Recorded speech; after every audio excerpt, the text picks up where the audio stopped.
Bonsoir. La sœur Rosalie, bonsoir.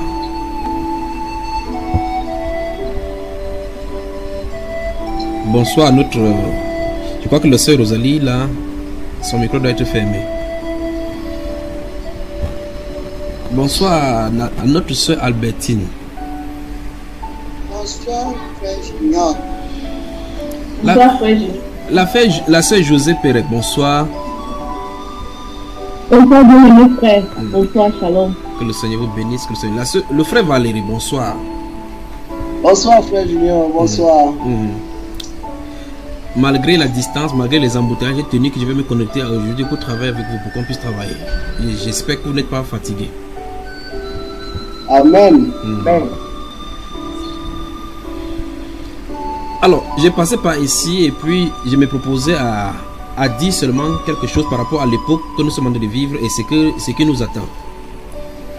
Parce qu'une chose est de savoir c'est de savoir lire les Saintes Écritures. Une autre chose, c'est de comprendre ce qui s'est passé. Une autre chose, c'est de comprendre ce qui arrive. Et pour la compréhension de ce qui arrive dans le futur, nous essayons tant bien que mal, de part et d'autre, de tâtonner dans les prophéties bibliques avec les événements, tout en les mettant, en essayant d'aligner de façon chronologique. Mais bien souvent, déceler ce que Dieu est en train de faire est la bête noire de chacune des personnes qui lit cette Bible-ci. C'est souvent difficile de savoir dans quelle époque nous vivons.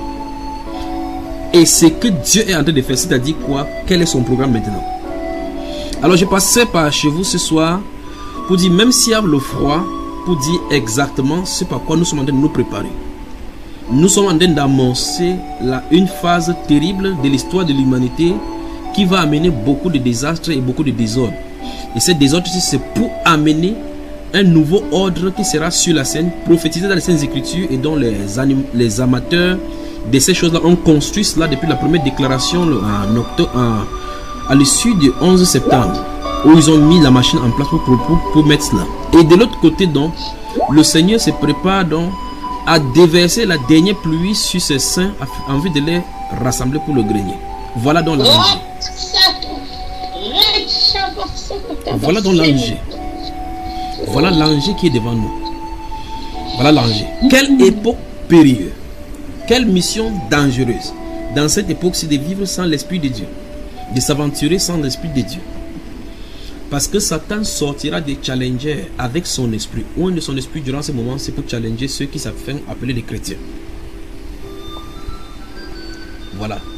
Le Seigneur Jésus-Christ, donc, dans ce texte de Luc, Jean chapitre 14 et Actes chapitre 1 que je venais de lire tout à l'heure, les versets 12 au verset 28, et dans Actes chapitre 1, versets 4, 5, 6 et 7 jusqu'au 8, les disciples se sont mis à demander au Seigneur si les prophéties bibliques par rapport à sa venue étaient déjà passées. Normalement, tu es censé être roi. Il est écrit dans les Saintes Écritures que tu dois naître à Jérusalem, à Bethléem, mais que tu dois gouverner sur Israël. Mais te voici mort et ressuscité. Tu n'es jamais allé dans un palais.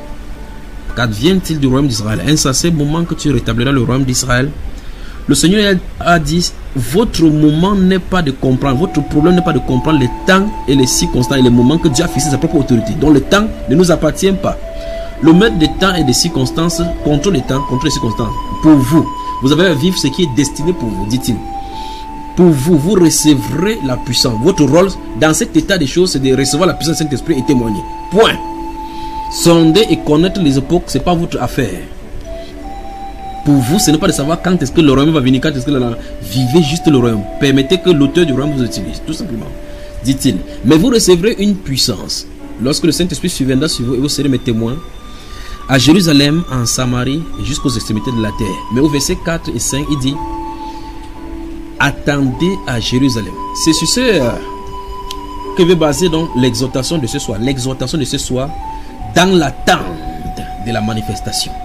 Dans l'attente de la manifestation. C'est de ça dont je vais parler. Dans le livre de Luc, donc, au chapitre 24, si vous prenez les 4 derniers versets de Luc, chapitre 24, après que... bonsoir à notre bien-aimé qui se trouve là-bas derrière, la sœur Jackie. La sœur Jackie, bonsoir. Puisse les soupirs qui se trouvent dans le cœur là se manifester pour l'église aussi. Que Dieu vous bénisse, les saints, que Dieu vous bénisse. Je suis fier d'avoir des frères et des sœurs comme ça, comme vous dans le monde entier. Malgré les inimitiés créées par l'ennemi, malgré des voies, des recours qu'ils utilisent de part et d'autre avec des événements pour nous tirailler dans le monde, pour nous tirer dans la chair. Nous tenons debout par le Saint-Esprit. Et cette œuvre extérieure du Saint-Esprit se manifestera à l'intérieur. Il nous rendra inébranlables à l'issue de ceci. Parce que tout ceci sont des épreuves d'entraînement. C'est un peu comme vous passez un concours de recrutement militaire et on vous manœuvre avec les exercices. Le but de l'exercice n'est pas de vous tuer. L'exercice, c'est qu'on gagne en aptitude physique. Ici donc, c'est l'aptitude physique et spirituelle. Parce que ceux qui se seront préparés dans ces choses, c'est les événements périlleux. Les événements dangereux, frères bien-aimés, nous attendent devant. Et vous allez remarquer, beaucoup de ceux qui se disent chrétiens vont faire ce qu'on appelle en anglais backslide. Ils vont régresser. Parce que c'est le moment donc des tamis. Ce sont ces événements qui vont amener le tamis. Parce que dans ces événements-là, il s'agit d'une guerre spirituelle qu'on va s'engager spirituellement. C'est uniquement ceux qui se seront préparés spirituellement qui pourront en traverser. Ça, c'est de façon universelle. Aucun continent n'en échappera. Aucun. Voilà donc le programme. Et donc Dieu donc déploiera de la même façon son esprit dans tous les endroits où ses enfants l'invoquent. Voilà le programme, mes frères. Voilà le programme. Pour pouvoir tenir face à ces choses, parce que souvenez-vous, nous ne luttons pas contre la chair et le sang. Des lois, il y aura les démonstrations contre des gouvernants. Des lois qui vont pouvoir pousser les gens à bout. Mais pour que les chrétiens puissent vivre exactement avec les regards fixés sur notre Seigneur Jésus-Christ, il va falloir l'esprit. Et l'esprit donc viendra pour challenger. Attendez que ce jeune homme se présente en Europe. Attendez-le, il arrive. Ce jeune homme charismatique. Vous dites Emmanuel Macron est charismatique. C'est le prémisse de la jeunesse de cet homme-ci. Je l'ai surveillé en Sarkozy, surveillé en Macron. Et le voilà qui arrive maintenant. L'Europe avec son président. Attendez-le, vous allez entendre le discours dans le palais de Strasbourg bientôt. Vous allez l'entendre parler des multiples langues. Dit ça, son discours est traduit encore en d'autres langues. Vous dites, ce jeune est perspicace, alors qu'il est sous la couverture de Lucifer. Il arrive, votre président. Alors maintenant, où est-ce que l'Église est en train de se diriger avec cet état de cause? C'est le test donc de la manifestation. Je crois que lorsque j'étais en Europe, en Italie la dernière fois, je parlais de cette chute de cet homme-ci qui est en blanc, qui va aller à l'hôpital, et puis c'est le grand pape et l'autre pape. Donc voilà les événements qui sont devant de nous. Il y a la secousse des fondations du monde. Parce que le bras armé de Satan est en train de passer entre les mains de la jeunesse. Et vous allez voir effectivement que de la même façon comme Dieu est en train de faire dans le monde entier avec les jeunes, de la même façon Satan de faire, vous pouvez voir la même chose se positionner. Que ce soit parmi les panafricains, vous allez voir des jeunes virulents qui sont en train de discuter et ténailler même les professeurs d'économie, les professeurs d'histoire, démontrant tout ce qu'ils sont faits, la jeunesse. Ça se trouve là-bas. Les pépiniers y se trouvent. Vous allez dans n'importe quelle situation, vous voyez que les jeunes sont en train d'exceller. Voilà le signe pour montrer effectivement un renouvellement et la mise en place d'un système, parce qu'il va les utiliser pour longtemps, parce qu'avec la force de la jeunesse, ils seront virulents. Voilà ce qu'il en est. Donc ne perdez pas de vue la politique qui se passe chez vous. Ne perdez pas de vue la politique qui se passe en Afrique, parce que là se trouvent les dieux égyptiens qui vont venir sur la scène pour corroborer tout ce qui se passe en Europe en réalité. Donc c'est le Satan qui a de réunir toutes ces armées. De l'autre côté, le Seigneur, vous avez lu le livre de Joël chapitre 2, de cette armée là qui vont venir et qui vont monter dans les murs, n'est-ce pas? Voilà, le Seigneur prépare ses saintes armées. Ils sont dissimulés partout. Le moment viendra, il donnera de ses ordres par le Saint-Esprit, et ils vont commencer le marche. Parce qu'avec ces puissances étrangères qui seront manifestées sur la terre, il faudra l'autorité puissante du Seigneur pour tenir. Et donc vous voyez que sans Saint-Esprit, on ne peut pas avancer. L'heure donc où on est dubitatif vis-à-vis de la parole, l'heure donc où on marque 2 pas devant, 3 en arrière, 4 en arrière, et on passe le temps à dire la Bible ce n'est pas encore pour le moment, l'heure est arrivée, que chacun doit prendre sa place. Le Seigneur Jésus-Christ veut que l'Église se prépare à préparer son intérieur afin qu'il puisse s'y tabernacler de la bonne façon. C'est ce que le Seigneur veut. Il veut tabernacler. Non seulement tabernacler, il y a des vêtements qui seront distribués, les vêtements spéciaux. Pour les autres, c'est le vêtement du salut. Pour les autres, c'est le vêtement de délivrance. Pour les autres, c'est le vêtement pour le combat. Pour les autres, c'est le manteau pour la prophétie. Pour les autres, les différents manteaux. Et donc cela sera donné afin que l'armée du Seigneur soit au complet. Et là, on va comprendre effectivement ce que ce verset, c'est Éphésiens chapitre 6. Nous n'avons pas à lutter contre la chair. Si dans les lieux célestes se trouvent les dominations, les autorités, les principautés et les esprits méchants dans le lieu céleste, et malgré toutes ces catégories-là, la terre n'a pas encore reçu son châtiment. Vous devez comprendre que l'heure où on va les relâcher est arrivée. Il faudra tenir par l'esprit. On ne tient pas contre tout simplement en bavardant, en versant le sang de Jésus-Christ avec la récitation. Il faut qu'il y ait une autorité spirituelle donnée. Dieu veut restaurer dans son nom au milieu de son peuple. Alors sans le Saint-Esprit, on ne pourra pas tenir. Et cela arrive. Voilà pourquoi, frères bien-aimés, je vous encourage et je nous encourage à demeurer fermes, priant avec ferveur de la manifestation. La Bible déclare dans Actes des Apôtres chapitre 1 dans le verset 14 que lorsque les Pierre et les apôtres sont montés dans la chambre haute, ils persévéraient dans la prière. Ils sont tout simplement restés là dans la présence du Seigneur. Dans la présence du Seigneur, la Bible déclare à un moment donné, ils n'ont pas programmé. Personne n'a programmé quand ceci descendrait. Ils savaient tout simplement que la promesse leur avait été donnée d'attendre. Ils sont allés dans l'attente. Et dans l'attente, ils priaient. Dans l'attente, ils persévéraient. Et quand ils persévéraient, la Bible déclare, frère, écoutez bien ces mots, tout à coup, subitement, donc tout à coup. Et quand tout à coup commence, Dieu ne prévient pas, il est seulement en action. Quand vous allez entendre, en tout cas, j'ai vu l'Esprit descendre sur l'église. Parce que ça grognait en haut. Comme un torrent qui est sur le point de rompre une barrière. Quand ça va descendre, vous allez croire peut-être que vous-même vous êtes devenu dingue. Vrai. Ça arrive. La torpeur, la froideur, la tiédeur que nous avions autrefois va cesser. Parce que ce qu'on appelle en anglais boldness, je ne sais pas comment vous appelez ça en français, quand ça sera l'audacité, quand cette audacité-là tombera sur nous, dans les trains et les bus, là, vous ne vous tairez pas. Je crois qu'on va vous amener dans la... Je ne sais pas comment vous appelez votre police, la police. Vous irez là-bas. Et donc vous allez savoir effectivement que votre bouche proclamera la gloire du Seigneur. La Bible sera rendue vivante pour les chrétiens, pour ceux donc qui pensaient que c'est un livre obsolète, datant d'une certaine époque et dont les mécanismes et les méandres de tout ceci passent d'une certaine époque, comprendront maintenant que celui qui l'a fait est vivant. C'est celui qui a dit, une fois de plus, j'ébranlerai encore les cieux. Une fois, cette parole, une fois de plus, dit la Bible, veut dire que les choses qui sont maintenant sont passagères. Dans le moment arrivé, on va challenger la terre. Le Seigneur va effrayer la terre. Et ça, par la visitation des simples mortels comme nous. Ne vous considérez pas qu'il faut que vous soyez un grand pasteur, que non.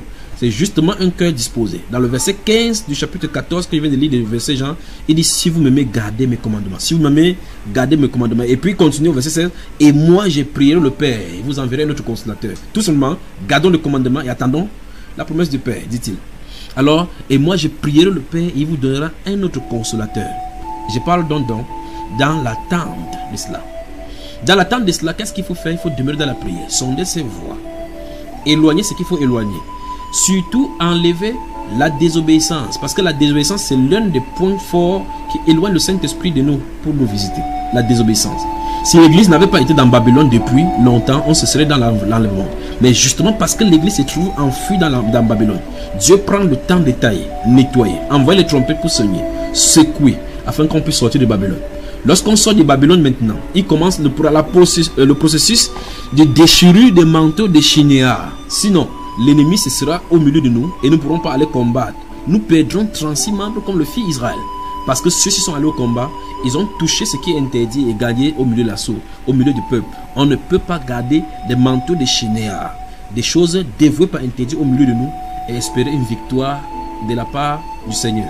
Le Seigneur permettra que l'ennemi combatte contre nous. Et donc on ne peut pas combattre avec l'ennemi tout en étant son manteau, en ayant son manteau. Alors, le péché d'Akan doit quitter au milieu chrétien. Tout manteau de Shinéar, selon Shinéar, c'est la principauté de Babylone. Cette onction de Babylone. On doit quitter toute onction qui est de Shinéar et s'accaparer maintenant du manteau de la délivrance tel que prophétisé dans le livre du prophète Isaïe, qui va nous revêtir des manteaux de délivrance. Ce manteau dont des saluts dont il va nous donner. Et avec ce salut dont se trouvent incorporées toutes les grâces de la croix. Dans l'attente donc de cette manifestation, qu'est-ce que nous devons faire? Sondons nos voies, recherchons nos voies et retournons à l'Éternel, dit le prophète. Que le méchant abandonne sa méchanceté et que l'homme pervers enlève sa perversité. Purifions-nous, dit-il dans le livre de Jérémie chapitre 4, 5 et 6. Jérusalem, purifie ton cœur de mal. On purifie notre cœur de mal. C'est qu'on sait, on peut se débarrasser, on s'en débarrasse. L'heure du raisonnement ne sonnera plus comme cela. Parce qu'en réalité, quand cette vague se passe, quand on sera derrière, vous allez entendre cette parole de prophétie arriver. Ah, comment faire pour avoir l'onction? C'est le temps d'aller acheter ta part. Il n'y aura plus de temps pour cela. La Bible déclare que plus tard, cette vierge, quand ils sont allés faire la même chose, cette procédure qui est mise en place, suivons-les tout simplement parce que c'est bénéfique pour nous, parce que c'est le canevas donné pour obtenir l'huile. Parce que la Bible déclare que les vierges étaient toutes endormies. Toutes sont endormies. Et ceux qui se disent réveillés et réveillés, la Bible déclare que toutes seront endormies. Mais la différence se fera au niveau de lui. Lorsque la trompette va sonner, monter. La Bible déclare que c'est cette huile-là, à cause de cette huile-là qu'on pourra monter. Et à cet instant-là, il n'y a plus rien à faire. C'est le moment donc de se réveiller. Dans cette préparation donc, église, dans cette préparation donc, frères, dans cette préparation, dans cette attente, demeurons fermes avant ayant les regards fixés sur Jésus. Il a dit, je prierai le Père et il vous enverrai un autre consolateur. Beaucoup de mensonges donc, ont été distillés au courant du siècle. Beaucoup de personnes ont appartenu au milieu religieux, croyant qu'ils sont remplis du Saint-Esprit. Parce qu'on leur a enseigné le mensonge, parce qu'on a perdu de vue le mécanisme, sinon la façon, ou mieux encore le tracé ou le carnaval que Dieu a donné pour son esprit. On croyait que le Saint-Esprit, écoutez bien le mot, Saint-Esprit est juste un bout de pain où on distribue n'importe comment. Puis-je rappeler que dans Actes des Apôtres chapitre 8, les Samaritains ont reçu la parole, ont cru au Seigneur Jésus-Christ, mais la Bible déclare qu'il n'était descendu sur aucun d'eux le Saint-Esprit. Il a fallu que les apôtres viennent prier afin qu'ils reçoivent le Saint-Esprit. Dit la Bible parce qu'aucun Saint-Esprit n'était descendu sur eux. Pourtant, ils avaient cru. Pourtant, ils avaient été baptisés du Saint-Esprit. Pourtant, ils avaient été sauvés à cet instant. Mais il fallait que le Saint-Esprit vienne tabernacler. Au point où Simon, qui était le magicien, pouvait témoigner qu'à cet instant, le Saint-Esprit donnait à telle personne, telle personne, telle personne. Donc, il voulait en participer. Alors, le Saint-Esprit n'est pas une utopie ou bien quelque chose d'abstrait, de façon physique, qu'on ne puisse pas savoir. Il est abstrait en tant qu'esprit, mais manifestable par ses œuvres. Donc, le carnaval est donné dans les Saintes Écritures. L'information, vous avez reçu le Saint-Esprit, vous devrez savoir en étant sûr que vous l'avez reçu effectivement. Parce que vous pouvez voir ses effets et ses œuvres. Si tel n'est pas le cas, vous devez le chercher. Dans le livre de Luc, donc, au chapitre 24, le Seigneur Jésus-Christ dit dans les 4 derniers versets, il dit, attendez dans la ville, dans la tente. Attendez dans la ville. Attendez dans la ville. Attendez dans la ville. Quand vous lisez la version anglaise de cela, vous recevez une cognée encore dans votre cœur. La façon que la version anglaise met cela.